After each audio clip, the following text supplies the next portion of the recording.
تو جو آج میں عالم آپ لوگوں کے سامنے پیش کرنے جا رہا ہوں نا، وہ کوئی عالم نہیں ہے جس کی میں آپ کو ویڈیو دکھانے جا رہا ہوں، وہ ایک انتہائی کوئی بےغیرت انسان ہے، کھوتی کا بچہ اور کوئی کتی نسل کا ہے، بہت گھٹیا انسان ہے۔ اور میں اتنا ہائپر ہو کر اس پہ بات کیوں کر رہا ہوں، پہلے تو آپ وہ ویلڈ پوائنٹ سن لیں، اس کے بعد میں آپ کو وہ ویڈیو دکھاتا ہوں۔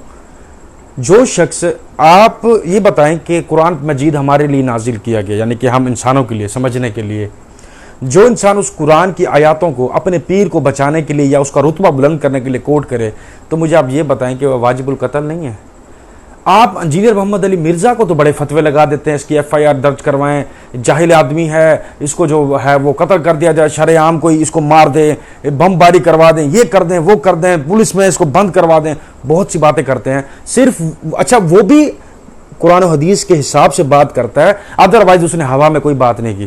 لیکن یہ جو شخص میں آپ کو ابھی دکھانے جا رہا ہوں، جس کی ویڈیو دکھانے جا رہا ہوں، یہ تو شرع عام اللہ تعالیٰ کے حوالے سے گستاخی کر رہا ہے، اتنا بڑا بلنڈر، یعنی کہ شرک ایک چھوٹے پیمانے پہ بہت بڑا بلنڈر کر رہا ہے۔ یہاں تک تو ساری باتیں ٹھیک تھی، غوث پاک کو ہم یہاں تک رد کر رہے تھے، لیکن یہ تو بات رد سے بہت آگے نکل چکی ہے۔ مردے زندہ کر رہا تھا، اس کے بعد وہ اپنا کسی کی شادی کروا دیتا ہے، یا 12 سال پرانی برات زندہ کر دیتا ہے، کسی کے مرے ہوئے دولہے کو زندہ کر دیا، یہاں تک ہم رد کر رہے تھے، سمجھ میں آ رہی تھی چیزیں۔ لیکن یہ جو میں ویڈیو دکھانے لگا ہوں، اس میں تو اس بندے نے انتہائی کر دی ہے، اور اس طرح کا گھٹیا اس کا، یار میں اس کے دماغ نہیں ہے، بھوسا بھرا ہوا، اور وہ بھی گندا بھوسا بھرا ہوا ہے، کوئی میں کہتا ہوں کوئی کتی نسل کا انسان ہے، ٹھیک ہے؟ پہلے میں آپ کو اس کی ویڈیو دکھاتا ہوں، اس کے بعد اس پر چرچا کریں گے۔ پاک فرماتے ہیں، لوگوں میں وہ ہوں، میرے حال پر کسی کو قیاس مت کرنا۔ ایسا کب کہا تھا؟ میں کسی کی طرح نہیں ہوں، کوئی میری طرح نہیں ہے۔ اونچی اللہ نے فرمایا انی عالم و ما لا تعلمون، عالم و ما لا تعلمون کا راز عبد القادر جیلانی ہے۔ اچھا فرماتے ہیں میں اللہ کے رازوں میں سے ایک راز ہوں، ہاں میں اللہ کے رازوں میں سے ایک راز ہوں۔ غوث پاک ارشاد فرماتے ہیں جب نوح کی کشتی چلنے کے لیے نکلی تھی، اس وقت بھی عبد القادر نوح کی کشتی میں موجود تھا۔ فرماتے ہیں جب نار نمرود ابراہیم پر گلزار ہوئی، اس وقت میں حضرت ابراہیم کی پشت میں موجود تھا۔ غوث پاک ارشاد فرماتے ہیں اللہ کے میرے ساتھ، میرے اللہ کے ساتھ خاص تعلقات ہیں، اللہ نے مجھے اپنا محبوب بنایا ہے۔ اب یہ تو کسی کتاب میں نہیں لکھا۔ غوث پاک فرماتے ہیں میرے اللہ نے مجھ سے 70 مرتبہ وعدہ کیا ہے، عبد القادر جو تجھ سے محبت کرے گا اس کو اس وقت تک موت نہیں دوں گا جب تک کہ اس کو توبہ کی توفیق نہ دے۔ تو اس سے میرا کیا فائدہ؟ میرے ماننے والے کو پہلے توبہ کی توفیق دوں گا اور اس کے بعد پھر اس کو موت عطا کروں گا۔ یہ کہنے والوں نے کہا اگر پوری زمین کے درختوں کے پتوں کو کاغذ بنا دیا جائے، درختوں کی کلموں کو، اس کی ٹہنیوں کو قلم بنا دیا جائے، سارے سمندروں کو روشنائی بنا دی جائے، انسان جنات فرشتے سب مل کر غوث کی شان لکھتے رہے، تو لکھنے والے تھک جائیں گے، پتے ختم ہو جائیں گے، روشنائی ختم ہو جائے گی، سمندروں کا پانی ختم ہو جائے گا، میرے غوث کی شان کبھی ختم نہیں ہو سکتی، کیونکہ ان کی شان یہ ہے وہاں کیا مرتبہ اے غوث بالا تیرا، اونچے اونچوں کے سروں سے قدم آنا تیرا، سر والا کیا کوئی جانے کہ کیسا تیرا۔ اگر یوں ہو کہ زمین میں جتنے بھی درخت ہیں سب کے سب قلم ہوں، اور سمندر کا تمام پانی سیاہی ہو، اور اس کے بعد 7 سمندر اور سیاہی کے ہو جائیں، تو اللہ کی باتیں یعنی اس کی صفتیں ختم نہ ہوں۔ بے شک اللہ غالب ہے اور حکمت والا ہے۔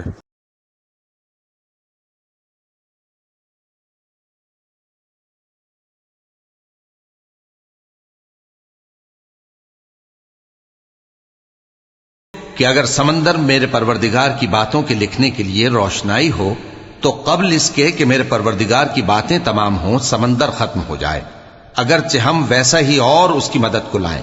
قرآن مجید میں جو صفات کے حساب سے اللہ تعالیٰ کے بارے میں بولا جائے، تمام درخت پتے مل جائیں، سمندر مل جائیں، آسمان مل جائیں، زمین کی ہر چیز مل جائے، ہر شے مل جائے، رب العالمین یعنی کہ اللہ پاک کی کبھی بھی کوئی صفت بیان نہیں کر سکتا۔ یہ قرآن مجید کی آپ نے آیات بھی سن لی ہوگی، ٹھیک ہو گیا۔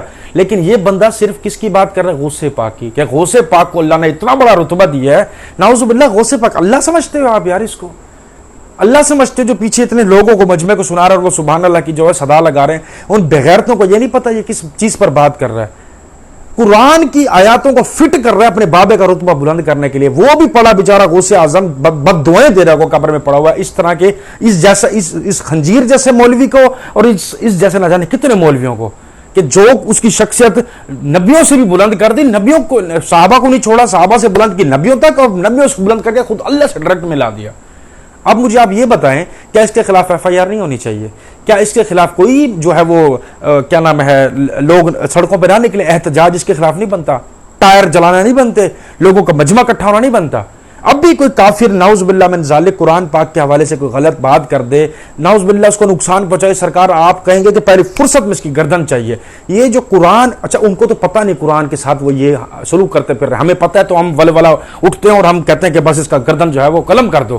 لیکن ہم تو قرآن جانتے ہیں, جو قرآن میں اللہ تعالیٰ اپنی صفت بیان کرنے کے حوالے سے بتا رہا ہے, وہ بندہ یہ ایک عام سے امتی جس کو چلو یہ ولی کہتے ہیں, چلو جی وہ ولی ہے, ٹھیک ہو گیا, صحابہ سے تو افضل نہیں ہے نا وہ تو, کیونکہ یہ خود ہی کہتے ہیں کہ صحابہ کے گھوڑوں کے پاؤں سے جو خاک اٹھتی ہے اور جو اٹھ کے ان کے نتھروں میں بیٹھتی ہے, یہ اس کو ولی کتب گوس ابدال نہیں پہنچ سکتے. تو مطلب وہ تو صحابہ کے گھوڑوں برابر بھی نہیں ہے. لیکن کیا صحابہ سے بھی افضل, نبیوں سے افضل؟ اب ڈائریکٹ اللہ والی صفت اس میں آ رہی ہے. اور بھائی یہ میرے ہاتھ جڑے دیکھ لو, اس طرح کے کتے قسم کے انسان سے نہ بائک آؤٹ کرو. میں اس کی داڑھی کا لحاظ کیوں کروں؟ کچھ لوگ کمنٹس میں کہہ دیں گے کہ یار بھائی داڑھی کا تو, اس کی داڑھی کا تو لحاظ کر دے, عالم ہے. نہ میں اس کتے کو عالم مانتا ہوں, نہ میں اس کی داڑھی کا لحاظ کرتا ہوں. اس کی وجہ پتہ کیا ہے؟ جو نبی علیہ السلام کی تعلیمات کا لحاظ نہ کرے اور جو قرآن کی آیاتوں کا لحاظ نہ کرے, میں اس شخص کو کیا جانوں, میں اس کو کیسا لحاظ کر دوں؟ انجینئر کو گالیاں دیتے ہو, اس کے لیے ایف آئی آر, اس کے لیے موتوں کی دعائیں, پتہ نہیں کیا کچھ تم لوگوں نے مانگ لیا ہوگا. تو تم لوگوں کو یہ بندہ کیسے برداشت ہو گیا؟ یا تو پھر تم لوگ جاہل قسم کے انسان ہو, یا تم لوگوں کو کوئی فرق نہیں پڑتا, وہ نبی کے حوالے سے گستاخی کرے, اللہ کے حوالے سے گستاخی کرے, کوئی فرق نہیں پڑتا, ٹھیک ہو گیا. یا پھر تمہیں اگر فرق پڑتا بھی ہوگا نا تو تم لوگ بالکل, وہ کیا کہتے ہیں کہ اللہ تعالیٰ فرماتا ہے نا کہ جب تم بار بار ایسے لوگوں کو سمجھاؤ گے, جب مشرک ہوں گے نا, تو پھر وہ کانوں سے بہرے, آنکھوں سے اندھے ہو جائیں گے. تم جتنی بات ان کو کرتے رہو گے, جو کچھ ان کو سناتے رہو گے, ان کو ڈراتے رہو گے قرآن پڑھ پڑھ کے, لیکن ان کے لیے قرآن صرف محض ایک کتاب ہوگی اور نشانیاں صرف عقل والوں کے لیے ہوں گی. میں صرف یہاں پر اپنی بات بند کرتا ہوں. میں صرف آج کی ویڈیو کو شارٹ اس لیے بنایا کہ میں دیکھنا چاہ رہا ہوں کہ آپ لوگ کمنٹس میں اس کا کیا رپلائی مجھے دیتے ہیں. کیا کمنٹس میں آپ آج بھی مجھے یا میرے جیسے لوگوں کو, جو کہ ایک سنگل بندہ, جو کہ میں عالم نہیں ہوں, میں بالکل عالم نہیں ہوں, لیکن میں ایک عام انسان تو ہوں, کیا اللہ عالموں سے حساب لے گا؟ عام انسان سے نہیں لے گا. ہم یہ کہیں گے کہ عالم نے غلط کہا تھا تو اللہ اس کو پکڑو, ہمیں چھوڑ دو. جناب جدید دور ہے, آج کے دور میں بکس خریدنے کی ضرورت نہیں ہے, قرآن خریدنے کی ضرورت نہیں ہے, ون ٹچ کے اوپر ہر چیز اویلیبل ہے.